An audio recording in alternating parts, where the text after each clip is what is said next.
And now it's time for a Star Trek story.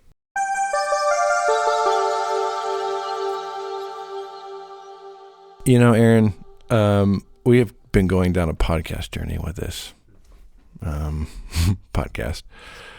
And the vector of your life changes a little bit when you start doing a podcast. So this begs a question. If you could go back into your past and change something, would you? Jeez. Yeah, there are a few things. Some stuff not even that I would even want to talk about, but certainly some stuff I would go back and change. That I don't think, maybe it would, but I don't think it would generally alter my life greatly in the trajectory that it took. But I would just be better equipped to handle what came at me if I just changed one or two things, right? Yeah, I wonder. Sometimes I think about like little stuff. I'm like, I might want to go do that. That like every once in a while will pop in my brain. I'm like, oh, that's stupid. Why did I do that? Maybe I can go back and fix it. But then I sometimes like, maybe the fact that I'm dwelling on this has made me like, I don't want this to ever happen again. Maybe I should do this. So I don't know. I was like, oh God, I don't know. It's tricky for me. I'll be honest. I don't have an easy answer. I feel like a lot of things are like, be careful be careful what you wish for a thing. I'm like, though, if you really could go back in time and fix something, if you really could go do it, I'm like, what? On some level, we all must want to jump at it. I feel like maybe that's me though. If you could just roll your life without that thing involved, what would it be? What would happen? What would be so different? Well, let's see if Star Trek can help us answer this question. This is a personal one. I don't think we've answered a question quite so personally before. Yes, welcome to Star Trek Stories, everyone. This is episode 52, Tapestry. I am your regretful host, Jaron Hatch, and I'm joined here by my nostalgic co-host, Aaron Cole. Hello, Aaron. So nostalgic. So regretful.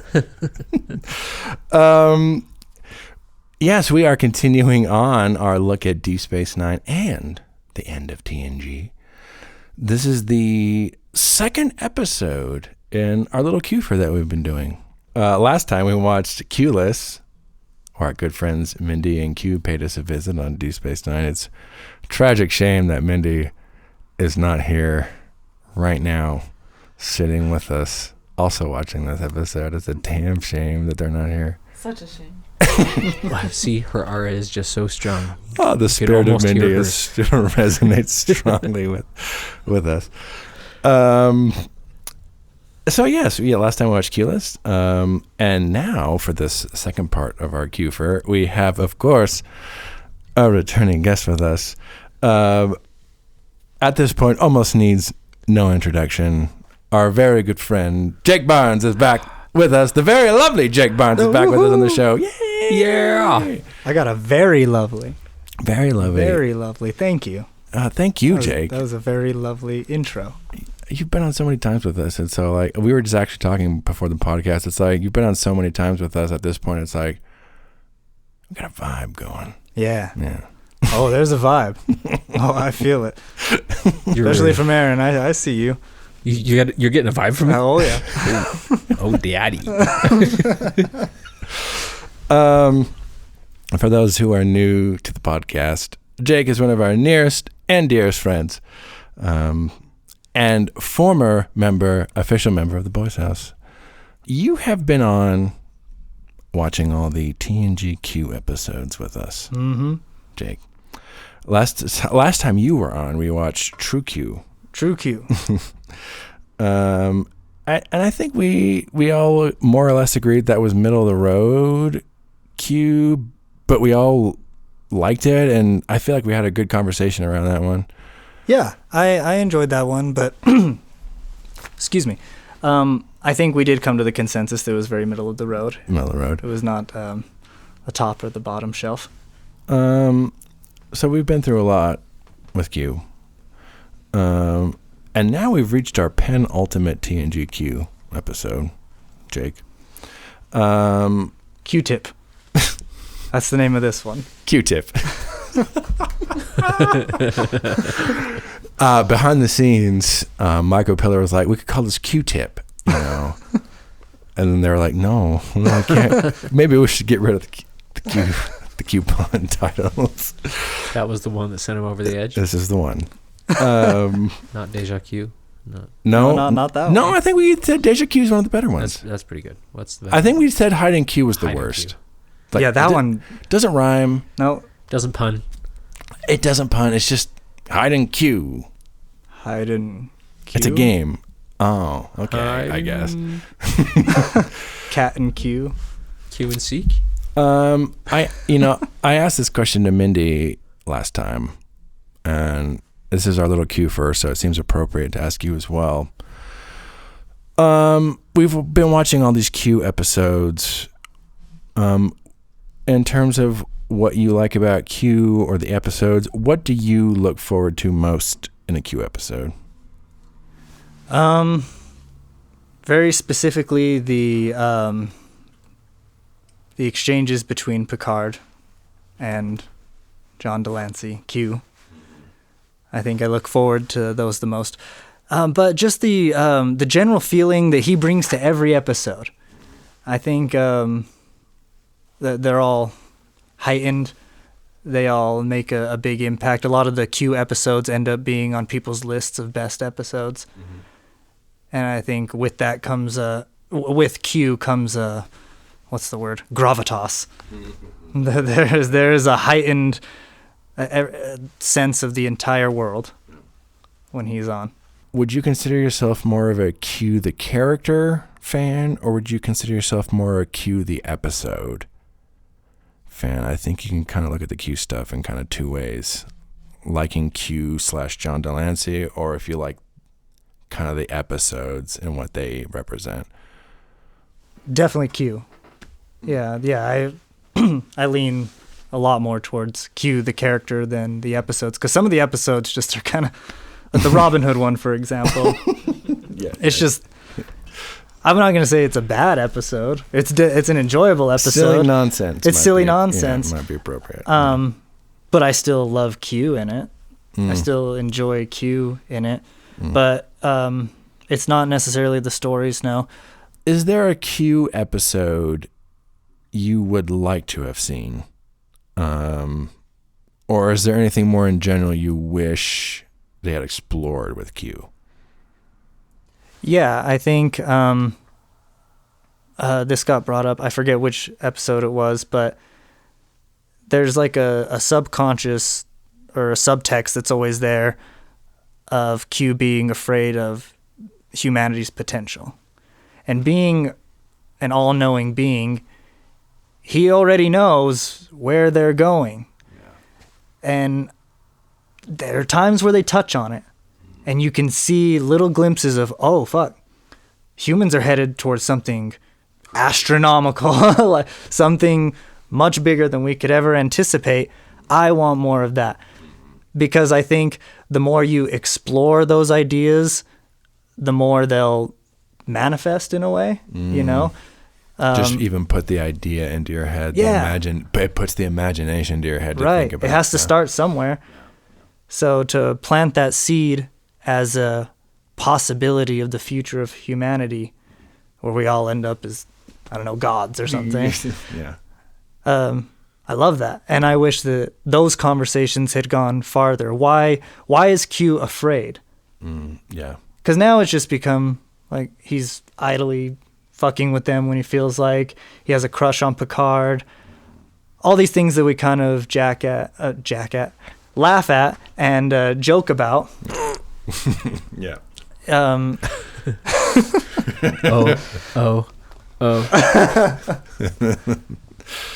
Yeah, so I don't know. The fear of Q is something that I think is getting lost in that stuff.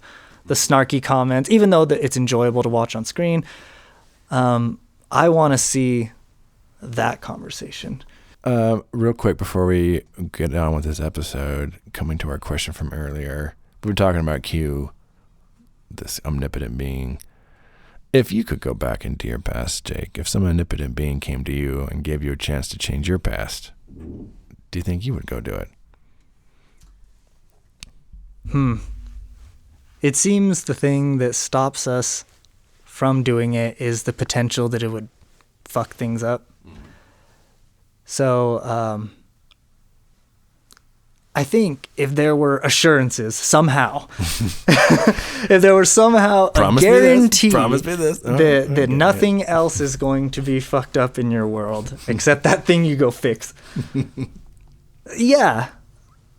Hell yeah. There I have regrets. And there are definitely things I would like to change about my life. I think that's just a human feeling. But there's also, that fear of, well, those decisions made me who I am, so I don't want to lose who I am. That would suck ass. So if someone could guarantee me that everything stays intact, yeah, I think that would be nice. There are definitely things that I would like to take back that I was... We all have mistakes. Sure. We what? We all do. I mean, if you had the chance to change some stuff, would you think there's just as much of a chance to improve your life or improve yourself? Rolling that dice. That's the question. It's like, I feel like a lot of this... fucking it up. Would you change every mistake you ever... There's so many ways you could try to phrase this question. It's crazy because it's like, I feel like a lot of literature tries to communicate this idea of like, this be careful of what you wish for kind of a thing. It's like, but can you seriously tell me, like, if something came to me and said, I could actually fix this in your past for you, and you say no? Like, it's in some way, I think it's an impossible question, but if something could come to me and say to me, like, I'm just going to change this, if something could come to you and assure you, all I'm doing is changing your biggest regret. That's it. And you will be better off for it. Could you say no? I don't know. Your biggest regret may have been your biggest, I don't know. It may have been the biggest impact on your personality and how you view the world. So yeah, what a fucked up question. I know. It's an impossible question. It's a fantasy question. If you got to see how your life could turn out, maybe in the other timeline, then maybe. Like, because that, like if you're going to change something in the past, you're like, then what would my life be up to this point in the alternate timeline? Like how could I make that choice without like seeing what the outcome would be? Because then you're just making a deal with the devil at that point. Right. I think the fear of that losing sense of self or any of the fears of fucking something up would prevent me from following through with changing. Define the risk, Satan. Yeah.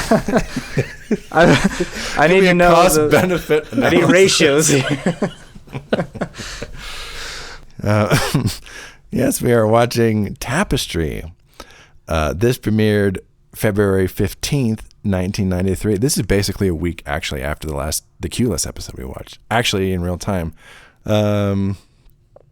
This is the 15th episode produced for the 6th season of Star Trek: The Next Generation. So we're over halfway through the penultimate season of Next Gen. So yes, this is our second to last TNG Q episode, and this is the one, spoiler alert, that is often considered to be the best Q episode of them all. And on that same note, this is often cited to be among the best episodes of Star Trek: The Next Generation, like even bigger than that. If not the franchise, I will see this be fairly high on some franchise lists as well. So we can see if this episode holds up in its potentially all-time great reputation. All right, for those of you at home or who are going to watch along with us, Star Trek: The Next Generation is streaming on Paramount Plus. You can find it by bringing up Season 6, Episode 15, and we will be back after we watch Tapestry. Tapestry.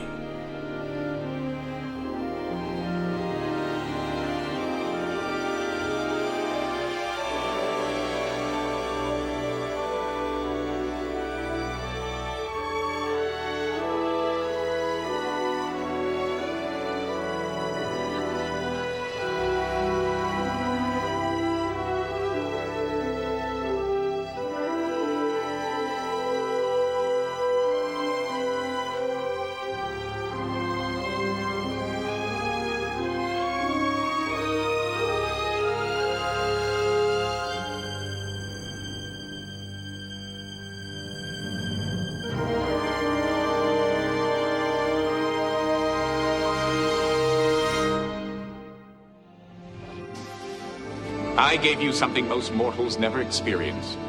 A second chance at life. And now all you can do is complain?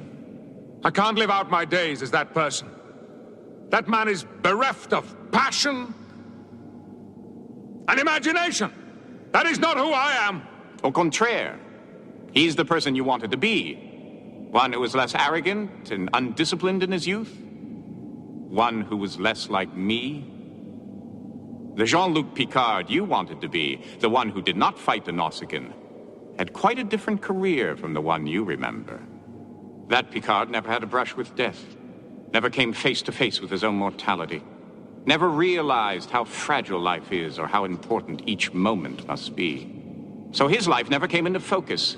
He drifted through much of his career with no plan or agenda, going from one assignment to the next, never seizing the opportunities that presented themselves. He never led the away team on Milica 3 to save the ambassador, or take charge of the Stargazer's bridge when its captain was killed, and no one ever offered him a command. He learned to play it safe, and he never, ever got noticed by anyone. You're right, Q. You gave me the chance to change, and I took the opportunity. But I admit now, it was a mistake. Are you asking me for something, Jean-Luc? Give me a chance to put things back the way they were before. Before you died in sickbay. Is that what you want? I would rather die as the man I was than live the life I just saw.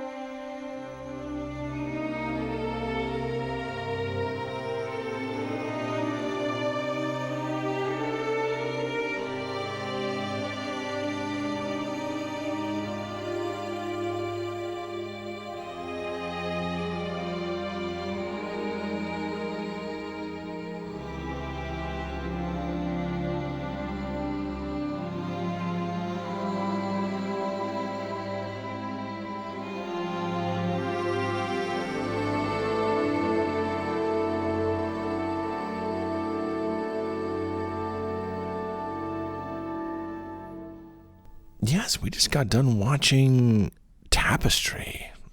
So in this episode, Captain Picard is in the middle of negotiations or something and gets shot in the chest. This all happens off screen, but it explodes his artificial heart that he has. We haven't really talked about it on the show, but Picard has an artificial heart. And it looks like he's in sickbay. He's on the deathbed. He's dying. And then suddenly Picard finds himself in what appears to be the afterlife. But who is waiting for him? Q. John Delancey's Q. And Q tells him, yeah, you basically died and your artificial heart killed you. And then he talks with Picard and gets a kind of insight into his artificial heart. And then it's revealed that he got stabbed in the heart as a youth when he was a bit more rambunctious and unruly. And Q asks him, like, oh, do you regret? Do you wish you could go back and change that? And Picard's like, yeah, if I could, things would be different. And then Picard suddenly finds himself back in time as his younger self and Q has given him a chance to avoid the stabbing incident that is going to lead to him getting an artificial heart, which he does, and in the process alienates his like best friends. He avoids the incident, and suddenly he finds himself back in the present, where he is not the captain of the Enterprise, but a lieutenant junior grade science officer on the Enterprise. And he's a dreary man in a tedious job, and I guess apparently has been there for decades. And Picard realizes the whole thing was a mistake and asks Q for a chance to put things right. And he says, "I would rather die as the man I once was than the man I just saw." Picard gets to go back in time once again, initiates the fight with the Nausicaans, gets stabbed in the heart. Turns out he doesn't die on the operating table, and he gets to go on as the captain of the Enterprise, but goes on reconsidering some of the regrets he has from his past. Wild, wacky stuff. Jake, we always start with initial thoughts. Initial thoughts coming on off of Tapestry. I changed my answer from before. I take it all back.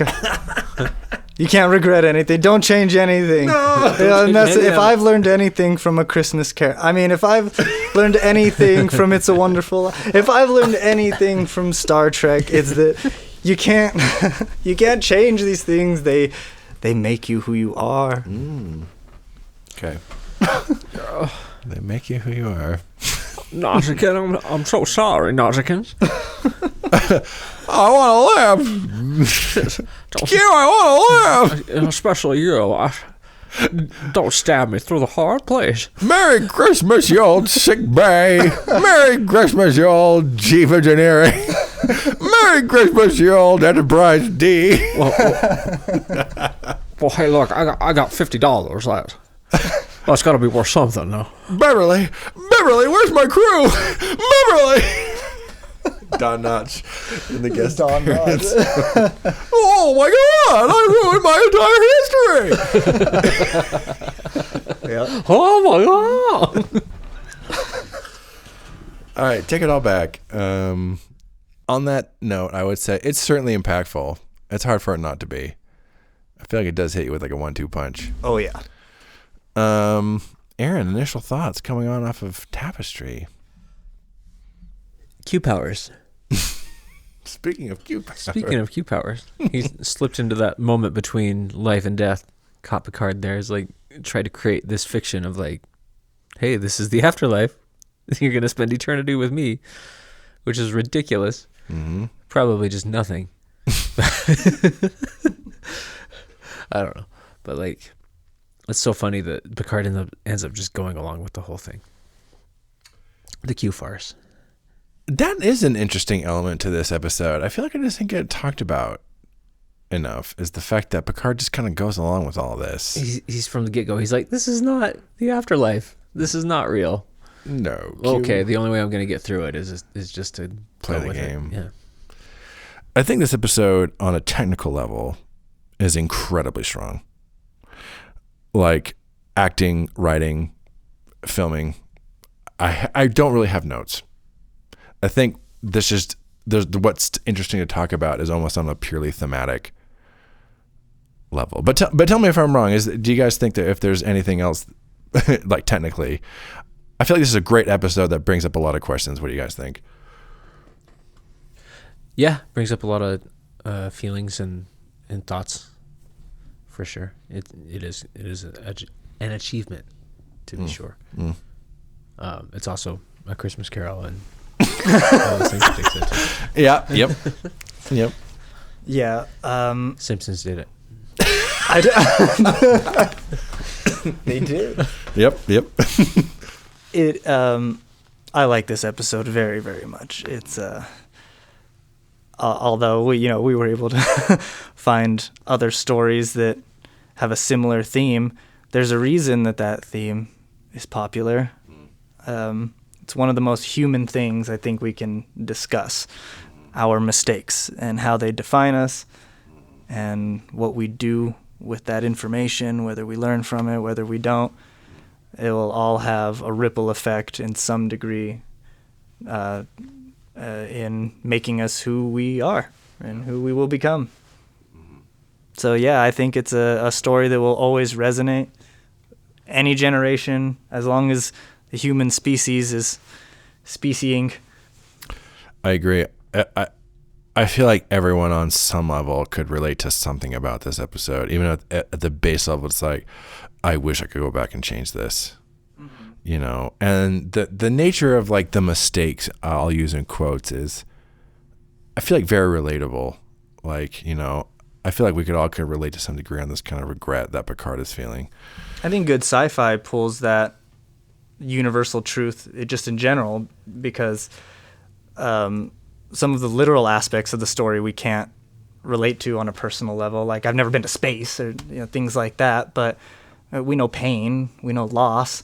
So I think really good sci-fi can take those emotions, those true universal emotions that humans have, and still apply it to their very heightened world that they've built. I definitely agree 100%. This is where I kind of get stuck in the weeds a little bit when thinking about this episode. Part of me doesn't trust Q in this episode.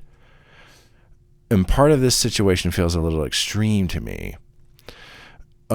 We have nothing but Q. So in this episode, Picard makes this a highly orchestrated situation where Q is like, here's a chance to change something from your past.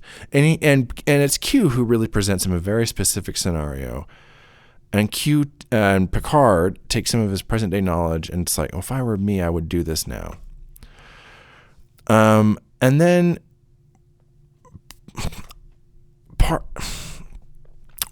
when Q shows him the future now that he has created, part of me feels like this is very extreme.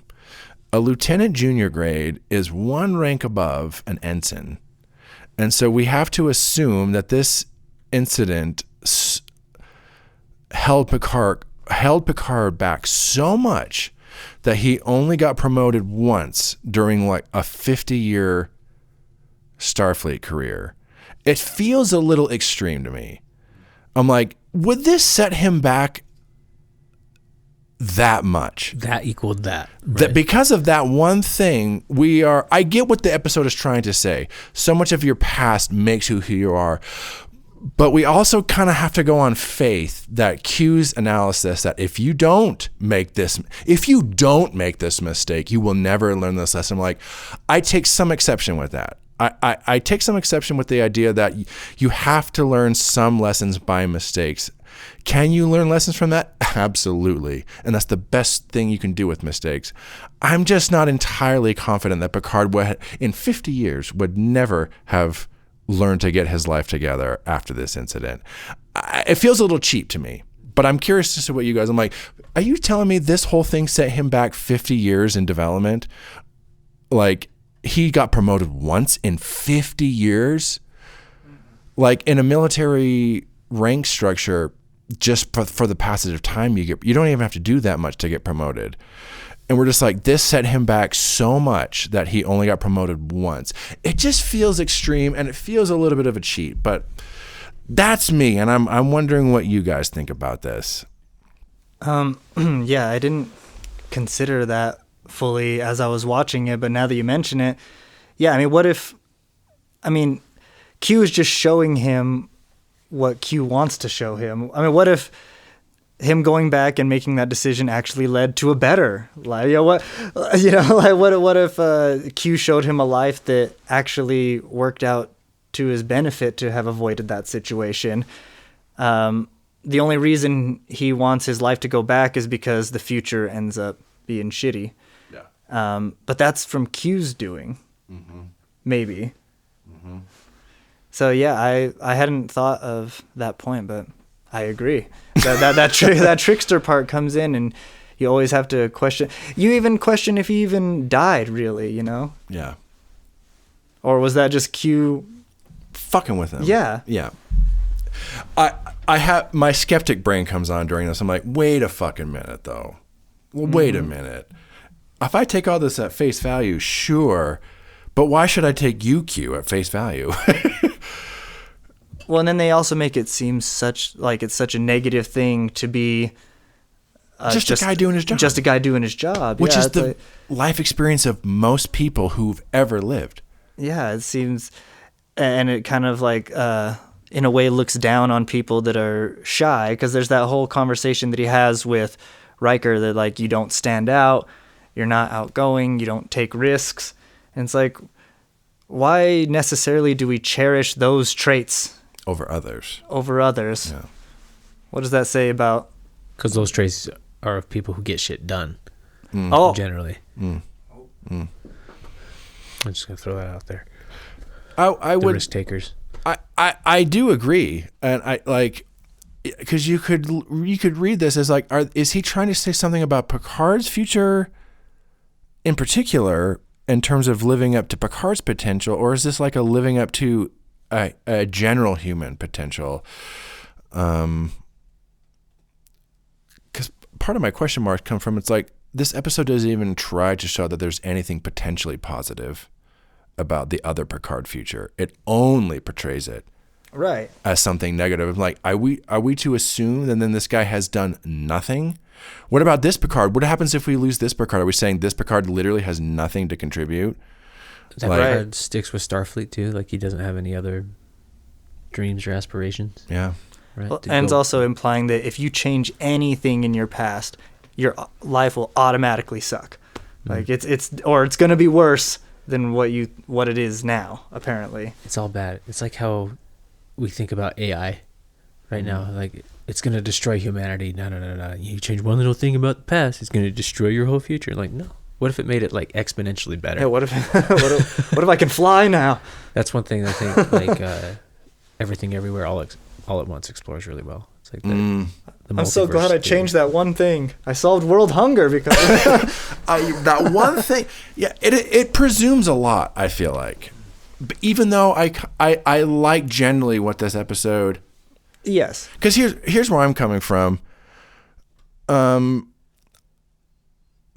I personally, I don't believe.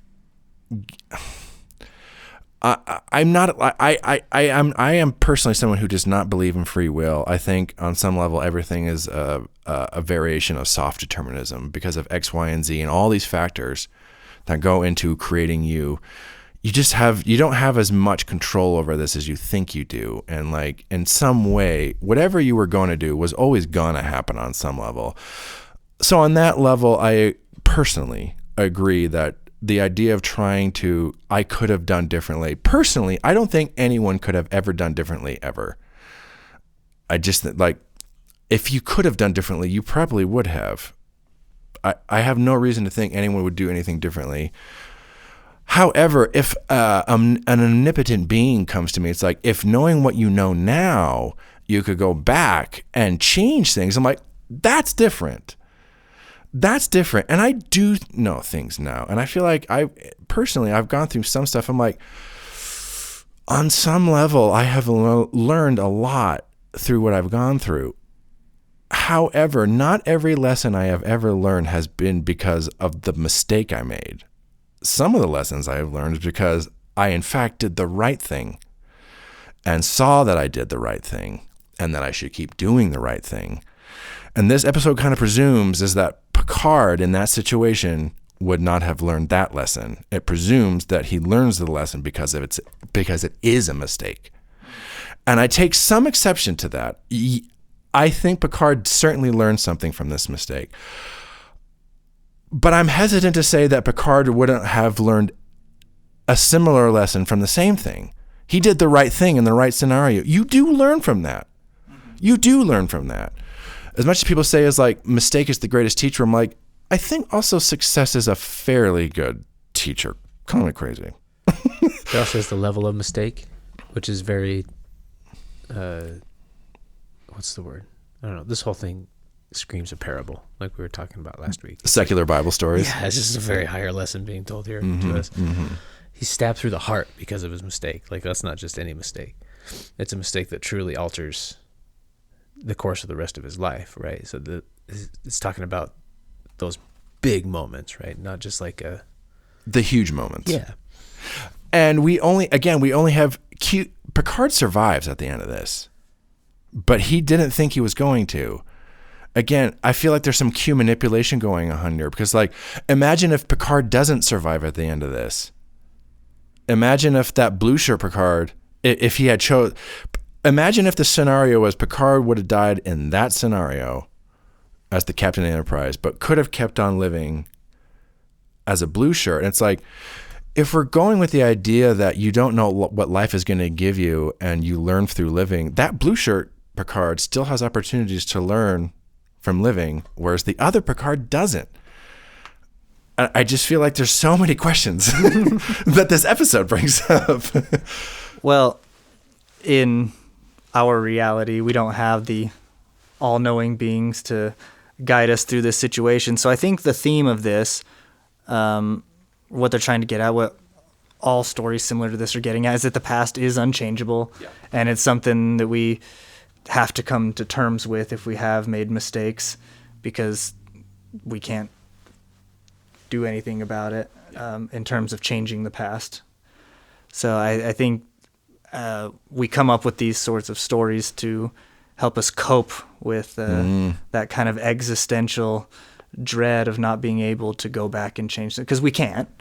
So stories like this help us navigate that difficulty of having to come to terms with shit you're not proud of or mistakes you've made, and the best way that these stories have told us, I guess, is to accept those and take own them, and understand that they're a part of you.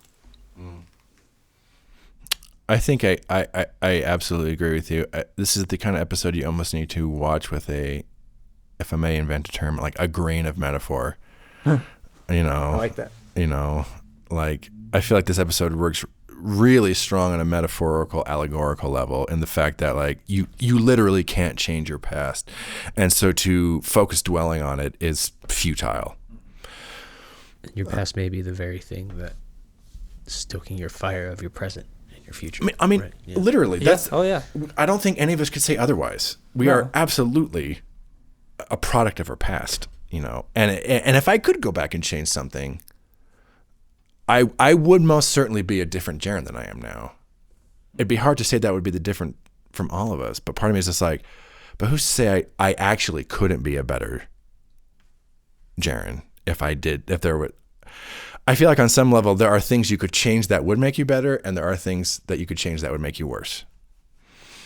It's a fucking gamble. It's a crapshoot. It would be interesting to see a story actually. I don't think I've ever seen a story tackle this on the level like someone does go back and actually does improve their situation. I don't think I've ever seen that version of this story. It's kind of interesting to think about. It's like a built-in cautionary tale, and it's kind of hard to have any conflict if it's not a cautionary tale on some kind. Let's talk about Picard and Q a little bit. I'm interested to hear we've talked in recent times a lot about the intimacy between Picard and Q, and I think that's really big here. I don't know. How do you guys think this episode fleshes out both Picard and Q, whether separately or as like a character relationship? They just seem like two old dudes sitting on a park bench in this episode, like waiting for Godot. Yeah. On a spiritual cosmic level. They're both just looking at Picard's death from the outside view, like, huh, crazy. Yeah, that's nuts. What comes to my mind is the last scene where Picard is talking about how the entire scenario is an act of compassion from Q. And that's an interesting viewpoint of the whole. I did not think that that's where his head was with the situation, thinking that Q had done mercy for him. So it shows Picard is not as rigid toward Q anymore. They're actually developing an admiration for each other. Because I know that Q always kind of respects him, but Picard is never really having it. It's been a slow burn with Picard, but I almost feel like we've seen this kind of Picard slowly starting to warm up to the idea of... A little bit. He always thinks he's just a big fucking phony. But in this one, he is fairly vulnerable and transparent with him. Yeah. Well, and Picard recognizes that, and I just found that to be such an interest, especially being like the last scene of the show. I owe my debt of gratitude. Yeah, wow. I didn't think that's where his head was with the whole thing. But I appreciated that. Because it gives him a chance to appreciate his life as it is. As he's talking about to Riker at the end, he's like, the loose threads that I would have pulled on before and unraveled the entire tapestry of my life. And you get a sense that he wouldn't change that tapestry for anything in that moment, right? So it's like, thanks, Q. Now I can wake up feeling blessed, right? Reaffirm that I made the right choices overall. Back to your question before the compassion, though, about their dynamic. I'm just looking right now at the scene where they're in bed together. What a choice. They could have been anywhere. They could have been in a hallway, but no, they decided to be in bed with Picard shirtless. I don't have much to say else on that. I just the comfort level has grown to a point where they can have this scene and the audience doesn't think twice about it. It's just them doing their thing, and it doesn't feel out of place. It's kind of fun. Picard is initially uptight about the whole thing, but he actually kind of relaxes real quick with Q being there, and he's basically naked in bed with him. Something that was crossing my mind watching all this, their relationship on some level, there's two things that come to my mind. On some level, it feels like a parishioner and their confessioner going in and just like, forgive me, Father, for I have sinned, and just like Amadeus, where the movie specifically in the film, Salieri the whole film is contextualized as Salieri giving his confession, and he's giving his life story, and it almost feels like that's what's happening with Picard to Q. It's like throughout this, Picard almost seems like he's telling Q the story, and like, this is my greatest regret, rather than admitting to a sin. It's like admitting to a regret, and here's what I wish I could do with it, and there's someone who's kind of listening to it. The other thing that came to my mind, it almost feels like also someone in a situation like this talking to themselves. You wake up the next morning and you just, you slept with someone that used to be your best friend. You're like, oh, wow, oh my God, like, what do I do? And then Q's just sitting there, we're just friends, Jean-Luc, nothing more. Things will be different. That's almost the kind of conversation, if you were like a person in that situation, that's kind of the conversation you would be having with yourself. So it almost also feels like Picard is talking to himself. So, but either way, it's an extremely intimate relationship, and Picard, it's almost like at this point, Picard has accepted this guy knows everything about me. It is useless for me to hide anything from him. So I might as well just be as honest and vulnerable, because Q knows. It's easy to imagine that Q knows everything. I do know everything.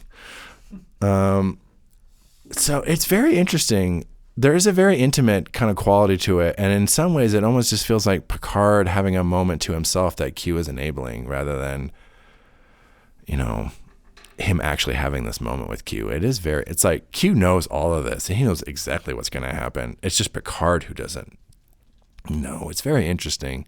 He's letting Picard think about his past, in this kind of moment. It is very interesting. So I think I agree. As much as I have questions about this scenario, I do feel like on some level it is an act of compassion, and that he is kind of helping Jean-Luc realize you can't change your past. And even me as an omnipotent being, if I were to change your past, it might not be what you think it is. Once you get into the nitty gritty, then I'm like, I actually start to have questions with the nitty gritty, but what do you guys think? Is this the best Q episode? I don't know. I don't know. If not, what? Q has already gimmicky-ish, right? He's got his thing. You know it's going to be a Q episode when you're going into it. So it's kind of like a gimmick within a gimmick. This episode, it's a hat wearing a hat. Yeah.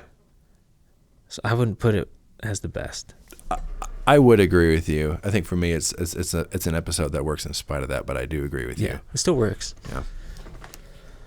But what would you say is number one then? Number one.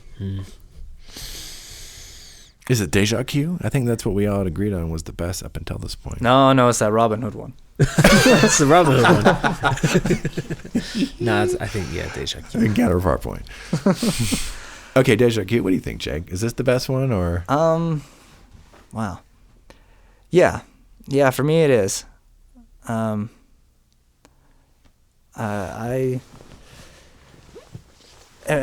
it's because I'm thinking of the others, and none of the others. Well, damn it. It's tricky. It's genuinely tricky. They both bring up very large philosophical questions About being human. Yeah. Deja Q in this one is what I'm referring to. It's such a shitty thing to say, a tie. No, that's legit though. But those two, they reach the same level for me in terms of thought provoking and how I can apply these moral lessons to my own life. Yeah. But I really like this episode. I do too, despite all my questions. I will say I like this episode because I think it stands alone better than the others. I think you can take away all of the other Q episodes and any background and anything we know about Q from the other episodes, and this still works. It exists by itself. It can stand alone. I agree. I think that's why I personally would rank it as the best one. If I had to show someone one Q episode, this would be the one. Is this one of the all-time greats? It might be that. Just because it brings up a lot of questions. That's what you want Star Trek to do, right? Yeah. Right? Yeah. We're dissecting the shit out of it, and that's great. Yeah. I don't know how you categorize the all-time grades. Yeah. If there was like a lower end of the all-time grades, I would probably put it there, but I would still probably say like, yeah. I feel like it almost gets in there by default for just how well constructed and acted and written. You know, it's a gimmick, but I'm like, but they Mark came on and said like, you can do a gimmick if you pull it off. And I'm like, I think they do. It is a gimmick, and I think they pull it off in this one. But there are other episodes that have pulled more like emotion out of me. Sure. That have sent me on more of a roller coaster, that have been more thrilling, that have engaged me in different emotions that way. But this one, I think it's considered one of the all-time greats because of its large philosophical elements, not necessarily because of the pacing or the action or the problem that needs to be solved, the red alert, the lights flashing. The big ideas. Yeah. All right. Well, we're going to do some final thoughts. Jake, final thoughts on Tapestry. Don't change anything. You'll unravel the tapestry of your life. The episode, your life. Don't change a thing. As long as you're changing things in the present, I think you're okay. Yeah, change all you want in the present. Just don't go back and change stuff. That's where you should be changing stuff. Right. Okay. Aaron, final thoughts on Tapestry. Picard nips. Okay. Okay. I think I've had one too many beers here today. You see Picard's nips this episode. Picard nips. I cannot be that man. He is bereft of nipples. Boop. And imagination. He's a little excited to have Q in the bed there. Yeah. It's cold in there. Let me put on my very thin sheets. Yeah, despite all my questions and thoughts, I still really like this one. It's provocative. That's what it is. It's provocative. It doesn't have to necessarily hit all the right answers per se. It just needs to be provocative. And I think it gives enough of a right answer, but for you to still think about, what the fuck? Shout out to everyone who's working a day-to-day job at the age of 65. You are still valuable and contribute to society. Yes. Yes, God damn it. Yeah. Those looks people are giving you, it's all in your mind. I believe I can do more. Well, we'll see. I'll talk to you guys later. No, please stay. Oh, God. Change is inevitable, but don't change anything. All right. Well, Jake, thank you for coming on and talking about Tapestry. Of course. Thank you so much for having me, both of you. Yeah. This is our second to last Q episode, so we've only got one last big one left for you. And then we're on to another letter. The P. The P. What comes after Q? R? QR? Yeah, R. Not P. The R. Certainly not P. P's before Q. Yeah. Yeah. Mind your P's and Q's. It's been so fun having you come on and watching this. I feel like this is such an encapsulation of all the Q episodes that we've watched so far. Indeed. All right. Thank you, everyone, for joining us for this little look at Tapestry and this Q-fer that we just did. Hopefully you enjoyed our coverage of it, if not the actual episode. Next week, we are going to be jumping back into Deep Space Nine. We just had a little TNG pit stop. We're going to be going back to Deep Space Nine, and we're going to be watching Battle Lines. We've got a few Deep Space Nine under our belt, episodes under our belt at this point, and we just also got a compare and contrast of where TNG and DS9 are at this point in time. And it's pretty wild. Deep Space Nine feels like a show that's really figuring itself out, and this episode just shows you just how confident this fucking show is at this fucking point. It's pretty wild. But yeah, so we got a few Deep Space Nine episodes under our belt, and so we'll kind of be coming back and seeing just kind of where they are at this point in their run and seeing how they're setting themselves apart from TNG. And we will be having a new friend on to watch that one with us. So you definitely don't want to miss that.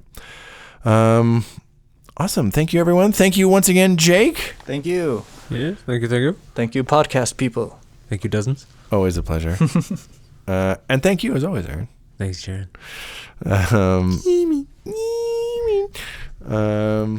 Yeah, we will see you all next time. Hopefully not in a blue shirt at a tedious dead-end job running astrometric science reports. What a horrible job. Assistant to the astrophysicist. That's the worst job ever. No.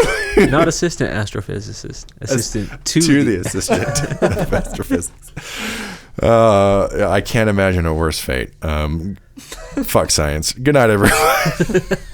Picard nips.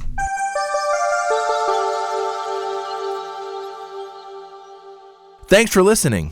If you'd like to share us your own Star Trek story, you can email us at storiedstartrek@gmail.com, or you can visit our Discord server.